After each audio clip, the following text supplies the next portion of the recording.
Good morning, children. Today we'll start second part of the story. The king turned round and saw a bearded man running towards them. His hands were pressed against his stomach, from which blood was flowing. When he reached the king, he fainted and fell to the ground. King saw there was a man, a bearded man he was, running towards them, and his hands were pressed against his stomach, from which blood was flowing. That means he was a wounded man. And when he came to king, he fainted and fell to the ground. The king and the hermit, the king and the hermit removed the man's clothing and found a large wound in his stomach. The king washed and covered it with handkerchief, but blood would not stop flowing. The king redressed the wound until at last the bleeding stopped. What happened? This wound was very severe. Blood was flowing very fast, and so king washed and redressed this wound using his own handkerchief, and at last bleeding stopped.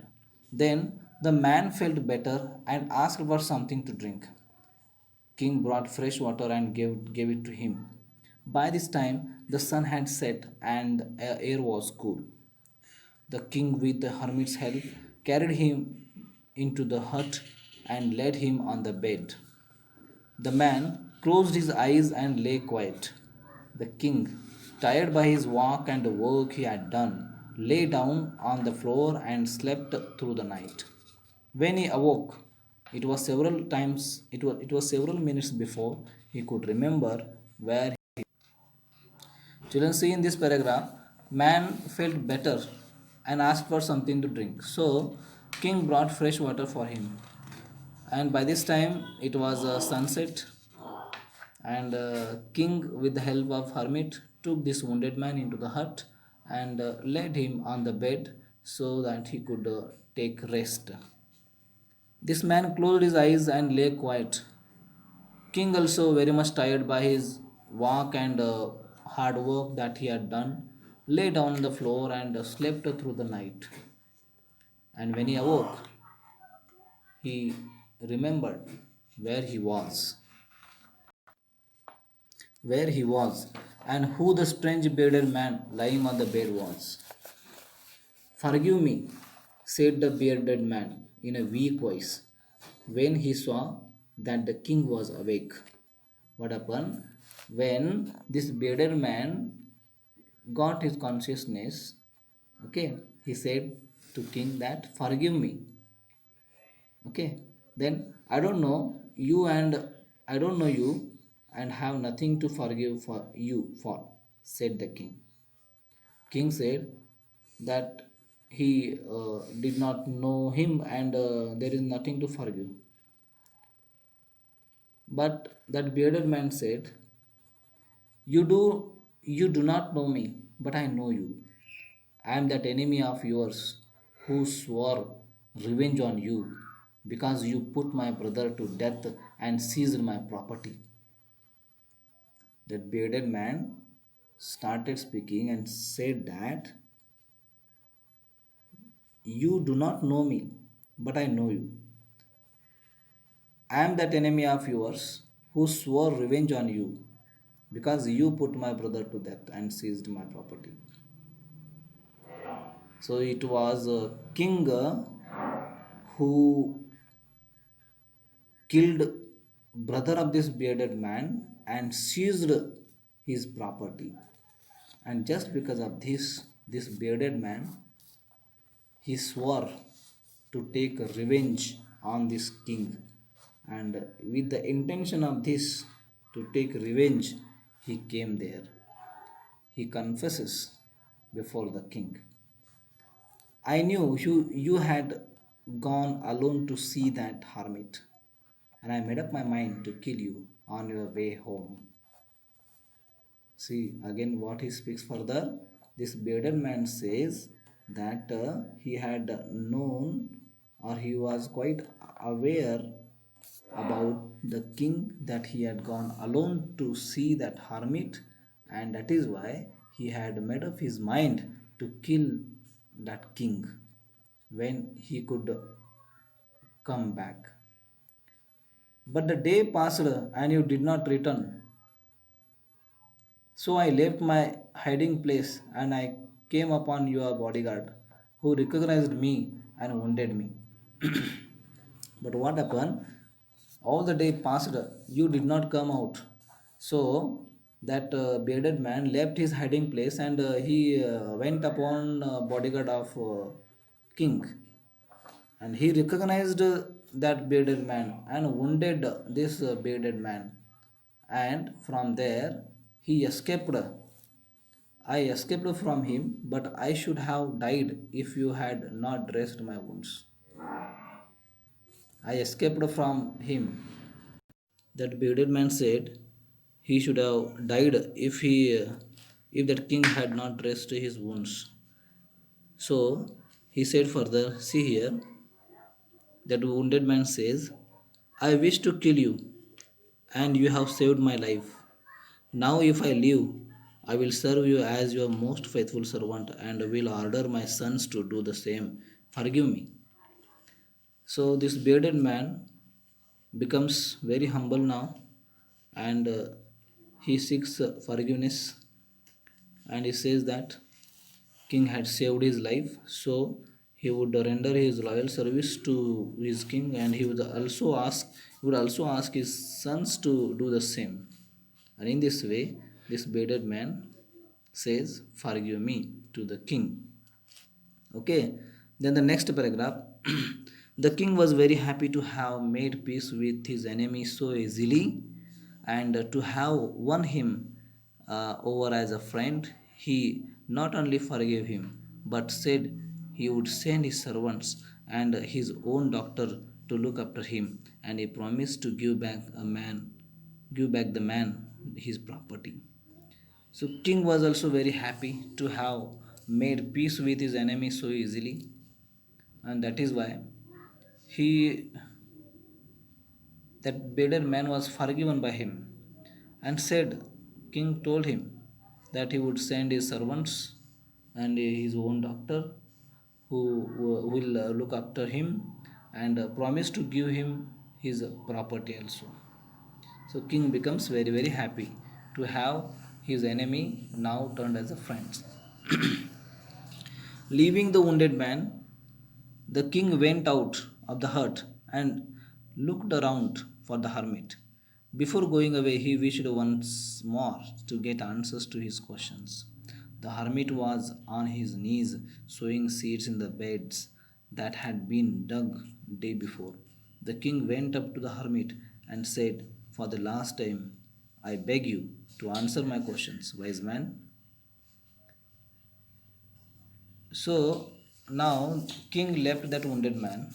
He went up to that hermit who was working in the beds that had been dug yesterday, day before, to seek answers. So he asked once again, wise man, please answer my question. You have already been answered, said the hermit, still bending down to the ground and looking up at the king as he stood before him. So hermit said, "You have that king had already got all his answers." Then king asked, "How have I been answered? What do you mean?" "Do you not see?" replied the hermit. "Don't you see?" He said like that. "If you had not pitied my weakness yesterday and had not dug these beds for me, you would have gone away." Children, what is the answer of hermit? Hermit said that if king had not shown any pity, kindness yesterday on that hermit, and if he had not dug these beds for that hermit, then our king would have gone away. He would have killed by that killer. Yes or no? So this is very genius answer given by hermit. Okay, understood? Then that man would have attacked you, and you would have wished you had stayed with me. So the most important time was when you were digging the beds. This is the answer of the one question. What is the most important time? The most important time for the king at that time was the time that he stayed with the hermit. And I was the most important man. Hermit was the most important man at that time. And to do me good was your most important business. And he said that to do me good was your most important business. Afterwards, when the man ran to us, the most important time was when you were caring for him. When that wounded man approached to the king and hermit at that time, the way how our king took his care, this time was the most important time in the next context. Then, because if you had not dressed his wounds, he would have died without having made peace with you. That is why it was very, very important time, he said. So he was the most important man, and what you did for him was your most important business. Children, you may know now what he had done for that wounded man.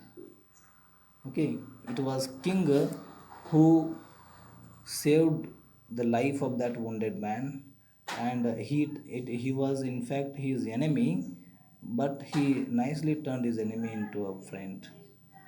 Remember then, there is only one time that is important, and that time is now. Whatever this now present time is there, it is the most important time. It is the most important time because it is the only time we have any power to act. Children, tell me why this current time, this now, whatever this time is there in our hand now, it is most important because this is the only time when we have any power to act. Then the most necessary person in the then the most necessary person is the person you are with a particular moment, for no one knows what will happen in the future, whether we will meet anyone else. The most important business is to do that person good, because we were sent into the world for that purpose alone. Children, see, last paragraph is very, very important. Here hermit says that the most necessary person is the person you are with at a particular moment, because no one knows what will happen in the future, whether we will meet anyone else or not. Nobody knows this. Okay, this is one important thing that our hermit tells here in the last paragraph. Then the next one is the most important business is to do that person good. We have to do good to the other people. This is the another one important point that hermit tells to us, because we were sent into this world for that purpose alone. We are being sent into this world to do good for the people. Remember this, children. We should become a cause for the happiness of the others, and the person who does like this, he is only the real person. Many people are there who becomes the root cause for the trouble, for the problems of the other people, but this is not the way. This is not the way. We should spread happiness. We should make other laugh. We should not create problems for the others. We should be always kind, helpful, humble. Remember this. This lesson gives us very, very nice moral message. I hope everybody of you understood, and if any doubts are there, you can ask me. Lesson is very, very easy, and I know that you all have understood. And in the next session we will discuss about question answers. Okay, thank you.